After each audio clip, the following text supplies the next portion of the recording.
Hello there and welcome to my little arty corner on YouTube. Thank you so much for joining me. If you've subscribed, thank you. If you haven't subscribed, please consider doing so. And thank you for all the likes and comments as well. It's lovely to have some engagement on the channel. It's lovely. And talking of engagement, YouTube has unlocked my comments, or not comments, the community section. So I've started off today with a post showing you part of this that I'd drawn in colour. I finished drawing it now.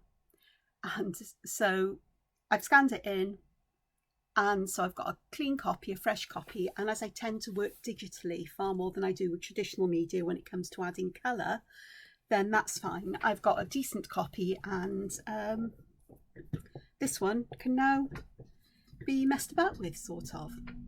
But there's quite a few bits and bobs in here. A friend of mine has this thing, it's a long-standing joke between us, something to do with badgers and mushrooms, and I'm not going into it and why, but I've popped a badger in as well as another mushroom. Did I have any mushrooms here anyway? Yes, I've got a mushroom now. I've got at least one mushroom. So happy, happy, happy. So life is fine and good.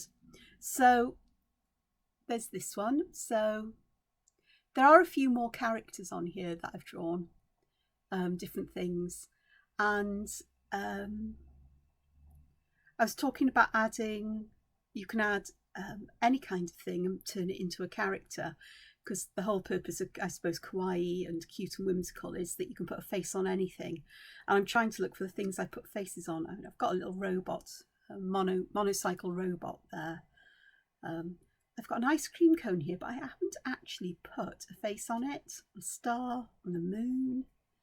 Oh, there's the mushroom up there. It's got a smiley face on. So I must have drawn mushrooms somewhere else. That's all I can say. There must be another drawing somewhere. That's sort of like, yeah, brain gone. No hope for me. Oh yes, it was this week's colouring template, wasn't it? Yeah, which has been forgotten about already by me. Moving on. So you might remember this sheet that I drew. This is the one where I drew some of the organic motifs, botanicals and what have you from the colouring page for last Thursday. And what I did here was I added grayscale using marker pens. I don't know where I'd seen this somewhere and something clicked in my head. Let's give this a go and see what traditional media looks like on top of grayscale, because it was just something. I've done it, I think. I've done it in the past, haven't I? If you've been watching me long enough, I did do this with some of my variations on a theme videos after Inktober and before Fragment of Imagination in January. And I found I liked the grey underpainting because it gave this kind of, or the grey undershadowing I did with matte graphite pencils, and it gave an almost metallic-y feel. So I thought I'd have a go with markers, because I've got all these alcohol markers here and I rarely ever use them. And so I did grey tones here.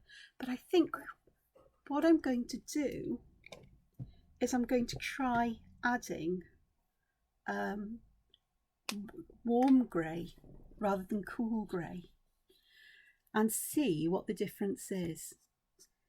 So I'm putting on my lightest grey tone first with alcohol markers. Oh, that's my printer deciding to turn itself off, as it does. With alcohol markers, they dry back in depth, so they go on quite dark, but as they dry, they become much lighter.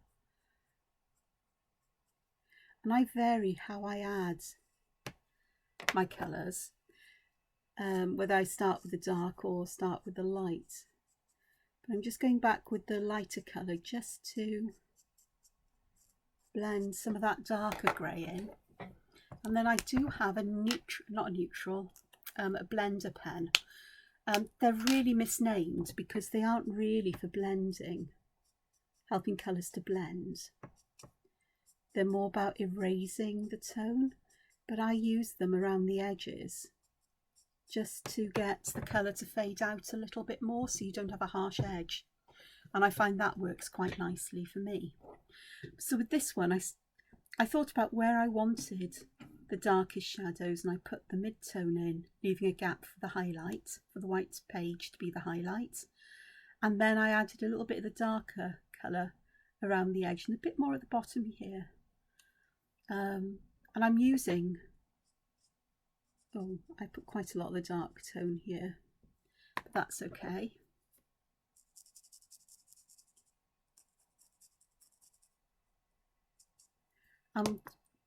This is the Canson Imagine paper. It's mixed media. It's not the best for alcohol markers because if you oversaturate the paper, you can see here where the ink has bled out, where it's bled out into the paper. So that is something I need to be aware of. I forgot that property of this paper. But for simple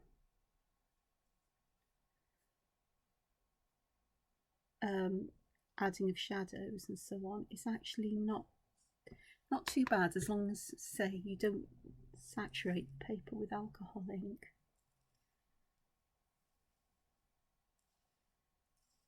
So this one, I'm doing this, I put the darker tones on first so they wouldn't perhaps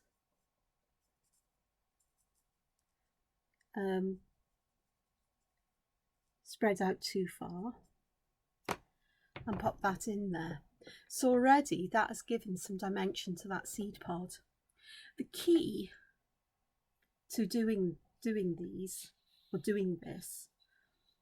is to be consistent with where you put shadows. In Zentangle, the shadowing isn't meant to represent a light source, it's meant to represent part of the pattern. So if that's how you want to add shadow to your drawing, you're consistent across the drawing.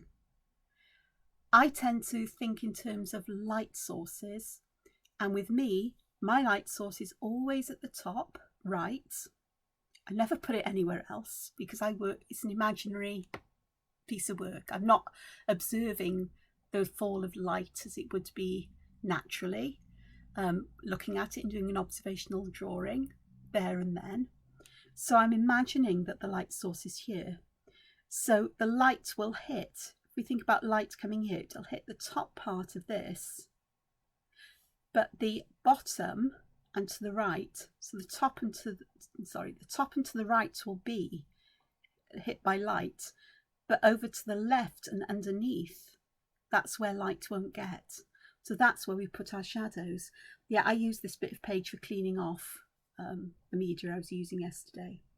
So I'm going to use the lightest one to get some sense of where shadows are going to be. And if your object is curved, the shape of your shadow will be curved as well. There'll be some there and perhaps a little bit under there, depending on how I want this to curve. I've actually put pen where I didn't want pen, and then I can add this darker tone as well, just subtly underneath. There we go, that'll work. And under there. And again, going back to the lighter tone to blend these out. Now these marker pens are the Arteza Everblends, because I don't have to move a whole lot of stuff to get to them, which I'd have to do if I wanted to use my chameleons. I do have Copic Chow and Chameleon, the Chameleon duotones. The Chameleons are the odd ones because you can blend them by blending colours on the tip, which you can do with these, to be honest. But there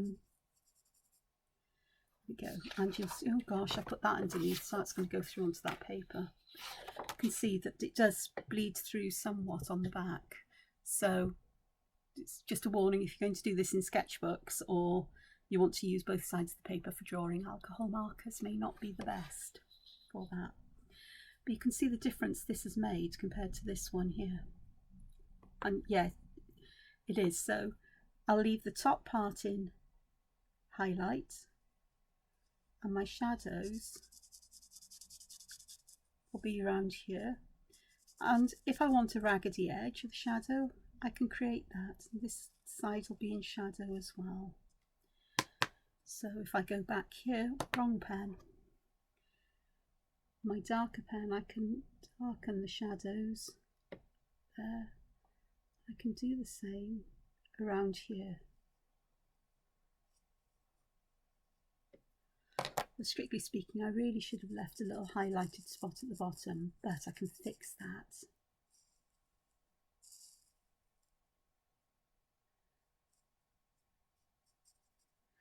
Because that's what the blender pen can help you do. So I'm just going to run a little bit of this around the bottom of each,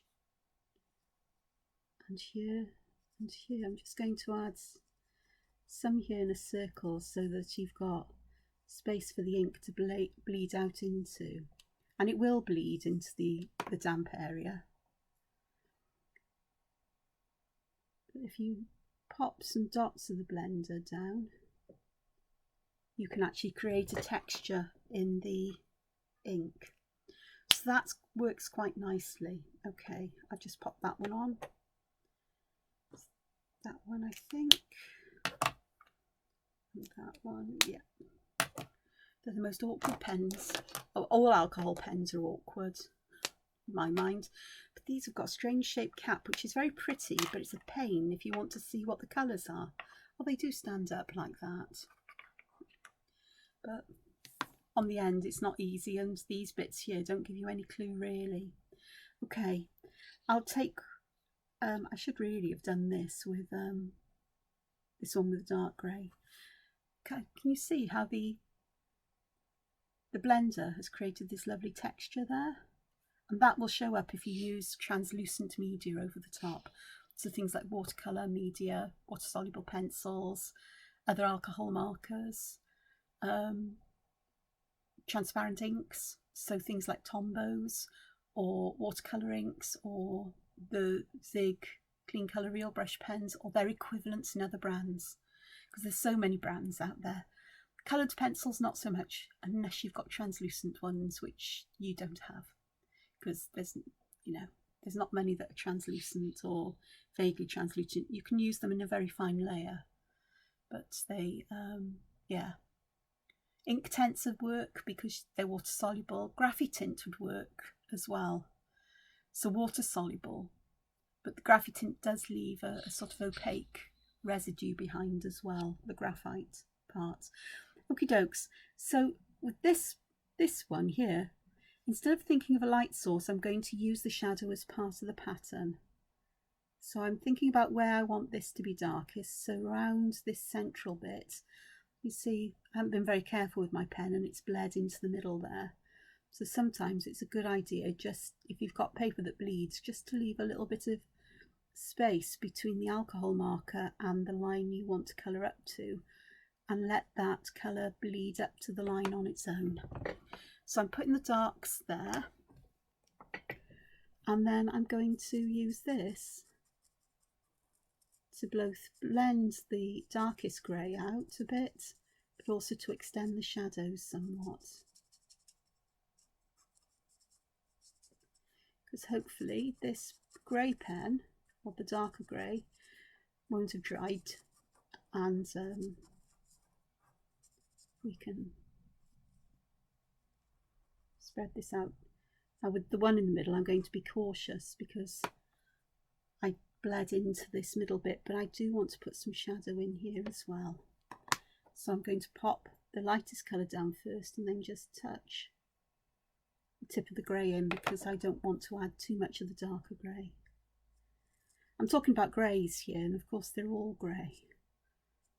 And if I can just get this to go down to a finer shadowy tip there, so we get these wrong side, no excuse. We get these highlighted regions here, and I am going to use the blender pen just to soften these edges a bit, because I'm going to leave that white for my highlights. And here I'm going to just use it to hopefully push some of that grey out. already you've got, there's a feeling almost of bending in that. If I wanted extreme shadows, I could use an even darker grey or go back and layer.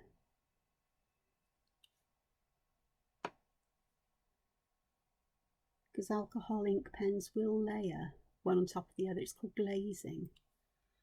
And they do add more colour and intensify the colour. And you can mix the colours that way as well, which is what we're doing here essentially, except I'm using tones of grey or shades of grey. So I've intensified that dark shadow there, and this one I'm going to intensify it just under the bottom there. And again, use that lighter grey just to help it to blend out that little bit. Okie dokes. Others. Have I got anything else here? Yeah, I've got plenty. I've got enough here to demonstrate stuff. So let me just pop the caps on these, and then I'll pop them out the way for a moment. Just slide them to one side, and I'll bring over my water-soluble pencils, my watercolour pencils. These are the Albrecht Dürer from Faber-Castell. Okay, so this is a fern. I think it's a fern, so I'm going to add green to it. And I'm just going to add plenty of green where it's darkest. The problem is the stem, so it'll be wherever it lands on the stem, but that's fine. And round the edge where I perhaps want it to be a little bit darker. And just bring this colour inwards as if I'm watercolouring normally with this. The alcohol doesn't affect the coloured pencil at all, but it can affect the texture of the paper, which doesn't surprise me being a chemist.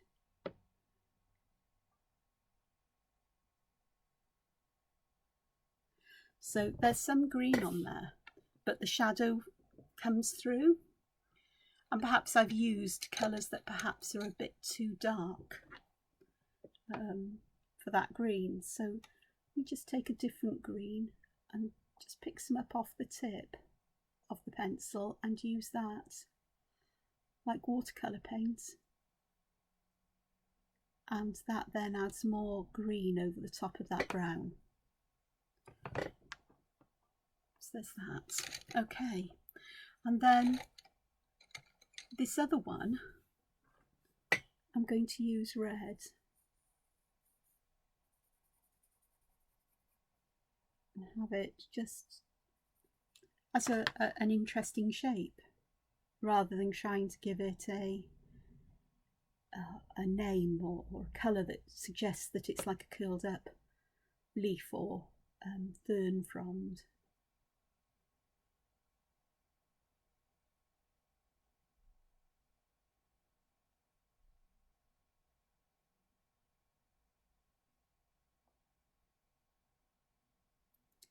As you know, I'm really not confident with colour when it comes to traditional media. The other thing I'm doing here is I'm fussing around way too much because this paper isn't watercolour paper. But you can see just with one colour, I've got that shadow and depth and dimension of colour that I wouldn't necessarily have had or been able to get with just the watercolour pencils. So it adds that contrast, it adds the shadow. And the highlights are still there. If I want extra highlights, I can use, as I've done on others here, as you can see, I've used souffle, Jelly Roll souffle pen. It doesn't pick up the colour and creates lovely highlights like that, subtle ones.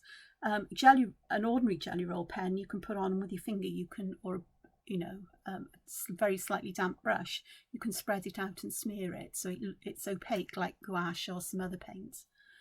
Okay, so those, I've got this one here to do. Now again, this is a, I'm going to use brown on this one. This is quite a nice warm brown. as well. And I'm going to be cautious about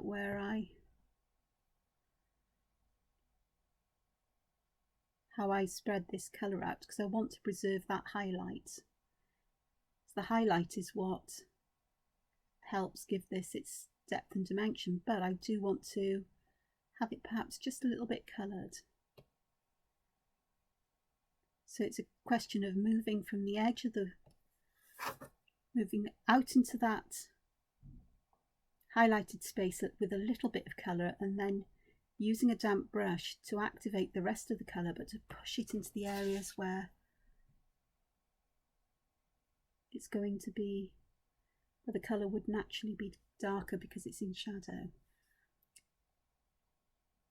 So that colour works much nicer with the with those lovely browns.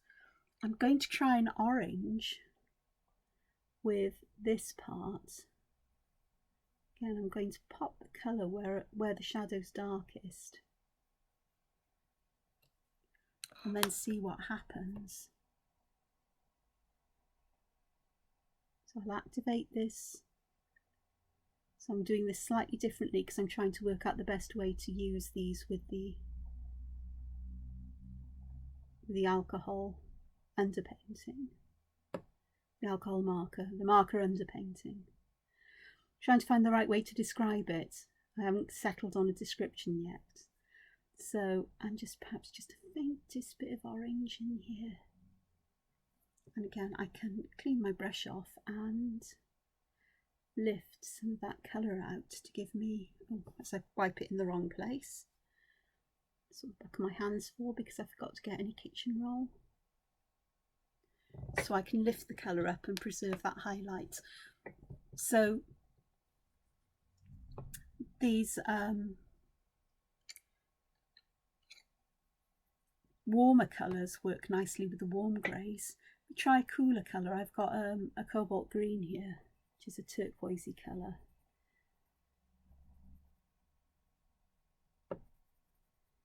Let's see how this works with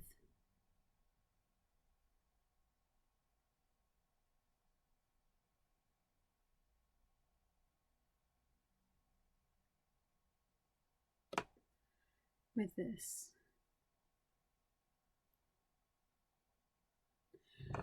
It's sort of, it mutes, the warm grey mutes that colour down, whereas with grey, I used it on top of the grey here. That's exactly the same colour. And this is warmed up. It's become more yellowy in tone, become a warmer tone. Whereas with the cool grey, it's kept, or it's increased its coolness in colour. So that's interesting. It's the same here. I've used yellow over warm grey, and it's got almost a dirty feel to it. A very right, yeah, I need another thing that's coloured in cool colours, so I'll shadow added in cool. Ooh, heck. Let me go here and let's do some of these very quickly. I'm going to pop that around there.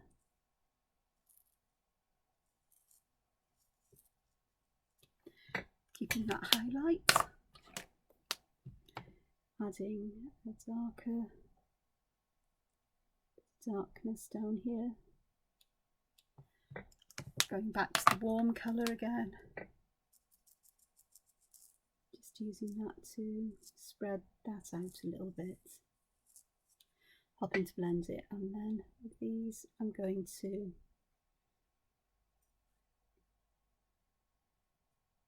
pop a little bit just on the bottom of each of these shapes. And the last thing I want to do is just pop that hint of blender around the edge, just to give that more feathery, softened edge to the colour. Okay, so this one, have a look, because I've got cool greys here. So if I use a warm colour like this, so I'm putting the darkest, the greatest amount of colour at the bottom with these, and I'm just going to wet the whole of it and then gradually spread the colour up. Might wipe a little bit off on the back of my hand, so you see my pen suddenly disappear. Paintbrush, you'll know why.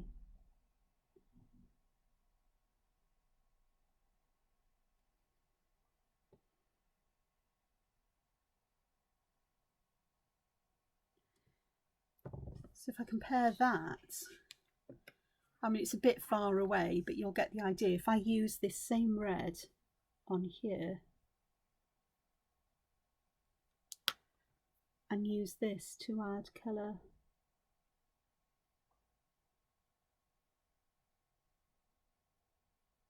to this sphere shape,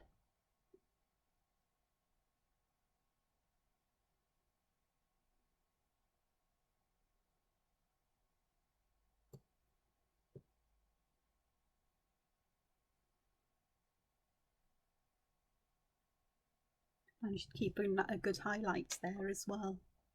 That's because my paintbrush, the water brush, the tip is barely damp, so that's worked quite nicely. And if I compare that with let's go for that funny coloured green here again. This is an earth green, a yellowish earth green.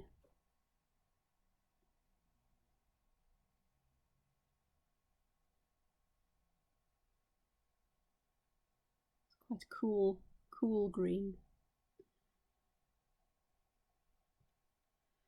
If I put the colours by the side, it's a good plan, Angela. Why didn't I think of this before? If I put the colour beside the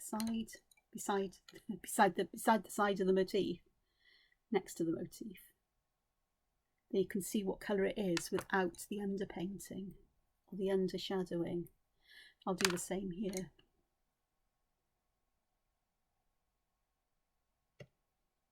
I think this was the yellow I used with these two.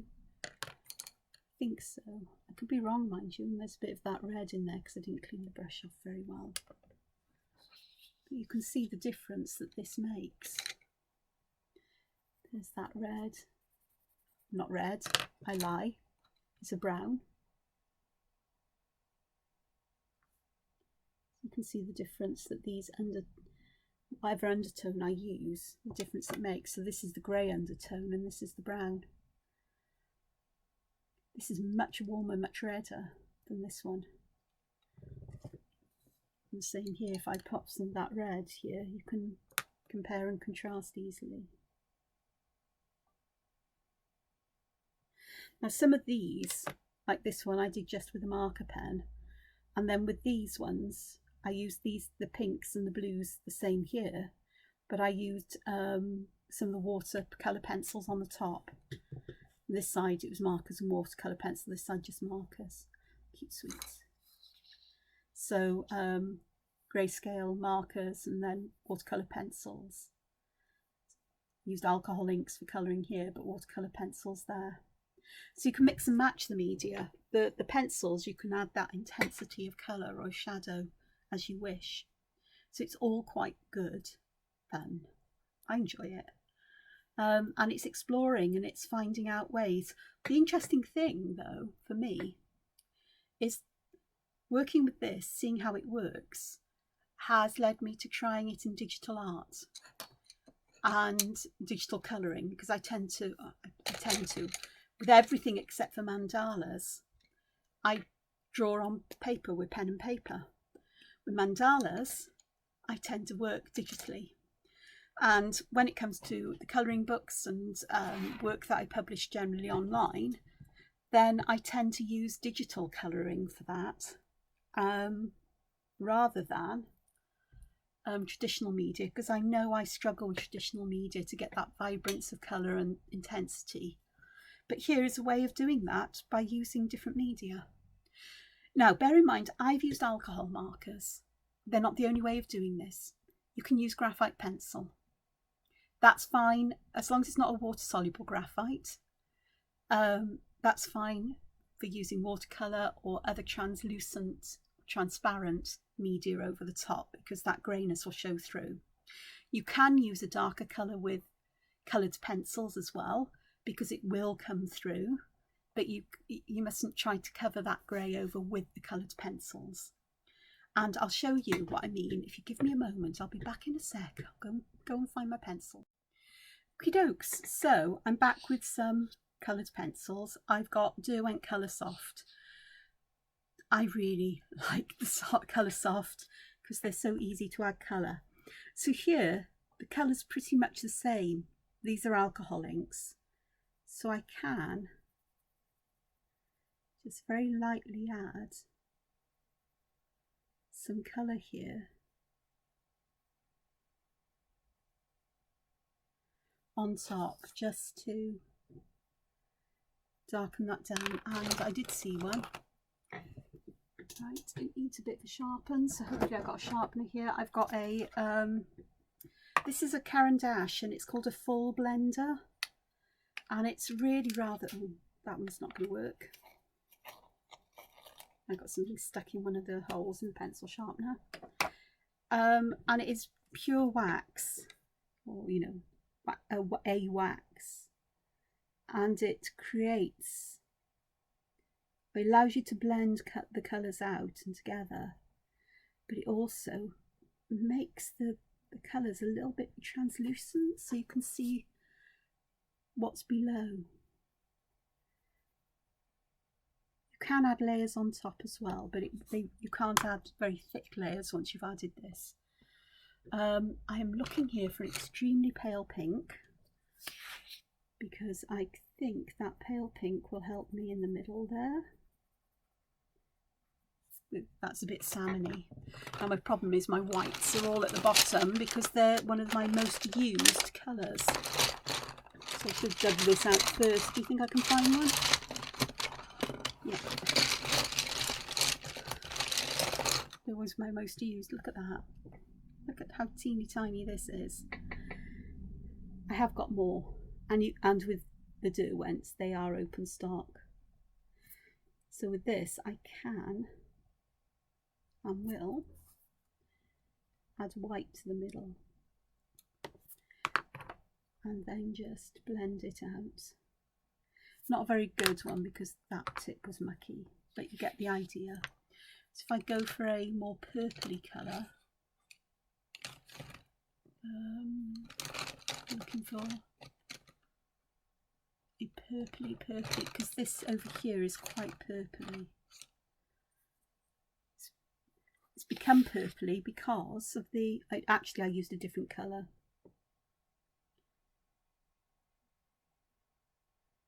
So I've got that one there. Now then, did I see in here?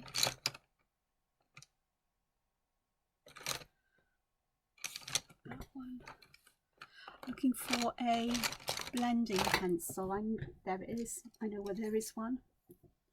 Right, the tip's quite nice. This is a Derwent blender pencil, and this is designed specifically for blending the colour out. That works better than the Caran d'Ache in this case.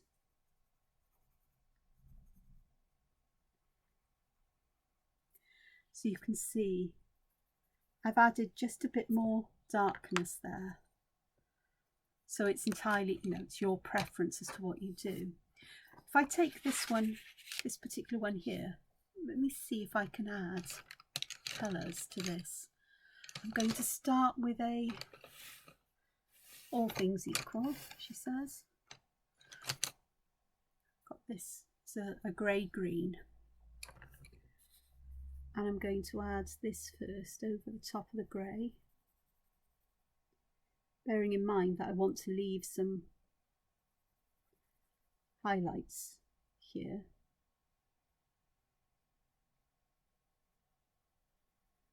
And please bear in mind that I am not the best at adding colour to anything.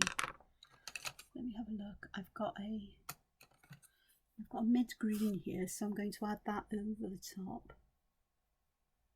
so I can add a bit more green in places. Again, using a very, very light hand here,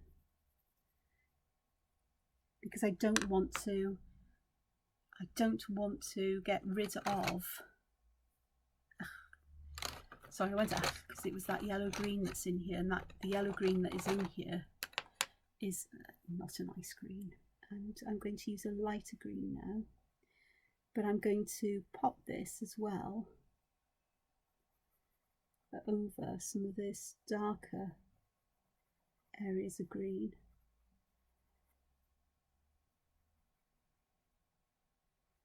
As well as having the grey shine through. So if I do a version of this on the side where I just have, this is the grey green, then I popped a very light amount of this green over,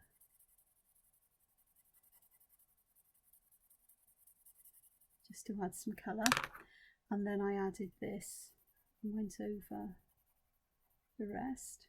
Bearing in mind there's grey underneath all of this here.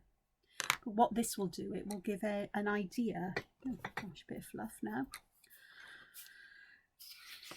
It'll give us an idea of how these colours blend and look like over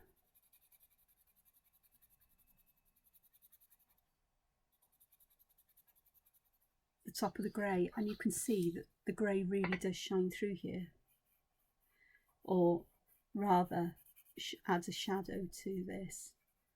And I am going to use my blender pencil just to blend the colours together a little bit more.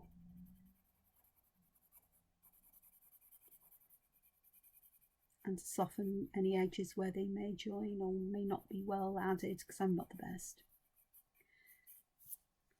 So even coloured pencil, as long as you don't apply a thick layer, will allow the colours to shine through. So there's some of, or the shadowing to show through.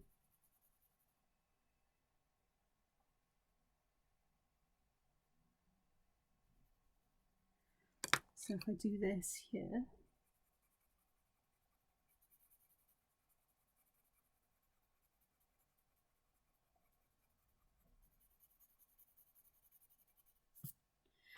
then the shadow, the greyness does shine through. You can see what the darkest colour of this is. Adding colour over dark, or making use of a darker colour, a darker background, is a method called chiaroscuro, and I can't remember the period in history it was used, but it's contrasting light and dark, but in quite a high way, an extreme way in some ways, and it was really innovative at its time. But it's something that we use, I think, nowadays without thinking. But this is kind of a mild version of chiaroscuro, because if I used a darker grey in these shadows, or a darker colour, and then put the lighter colour on top, the darker adds intensity. The darker colour adds intensity to the lighter colour, and helps it to show up more, which sounds counterintuitive, but it's not the case. There's just something lovely about it. So, okay, I've got a grey here, so let's go to town with this one. I'm going to, it's a berry cupcake. So I'm going to add this. This is bright purple. So I'm going to add this as my darkest colour. Just noticed I haven't erased some pencil lines here. Well, I say it's my darkest colour. I actually think I might need a slightly darker colour. This one's blackberry.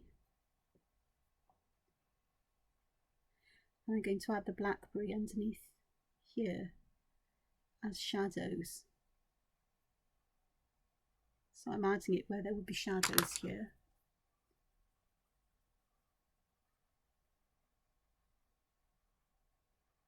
So I'm making sure I add this.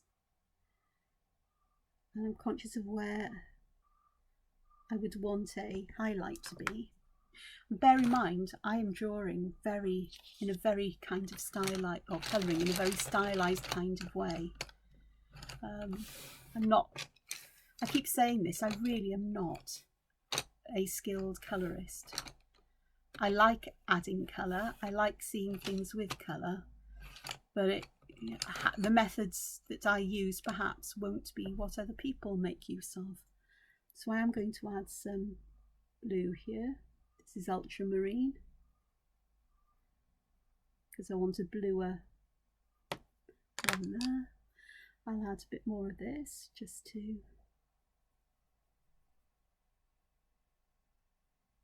I do know that the secret of using coloured pencils is having a very light hand, mostly, and applying things in layers.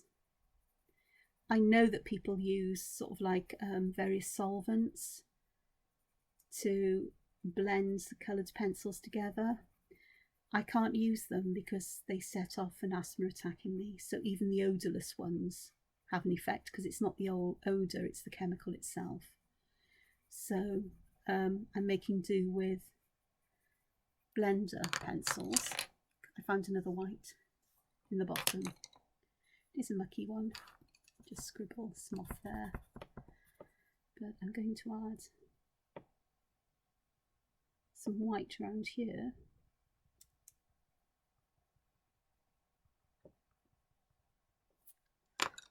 And use my blending pencil again just to blend that out.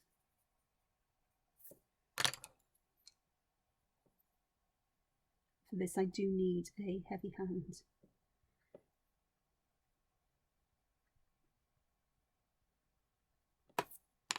And again the blender pencil.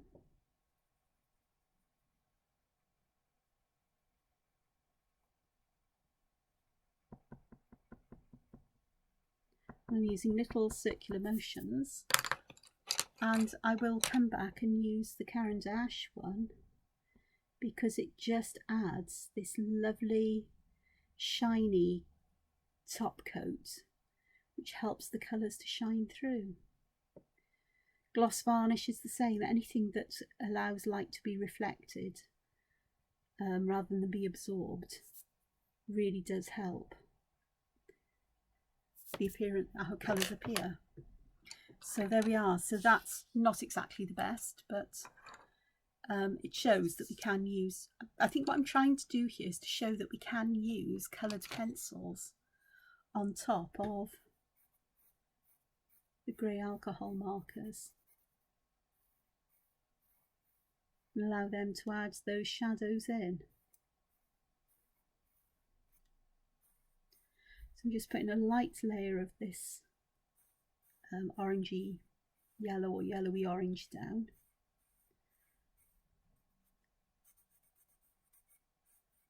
And those shadows are there. If I've got the understanding or the explanation of chiaroscuro wrong, I do apologise because it's been a long time since I looked into it or the methodology of working it.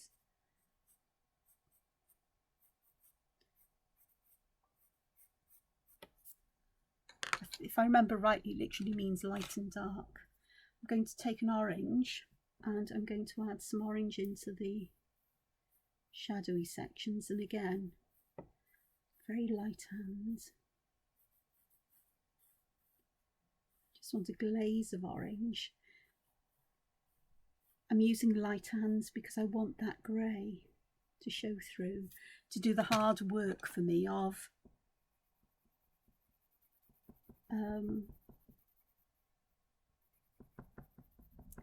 creating shadows.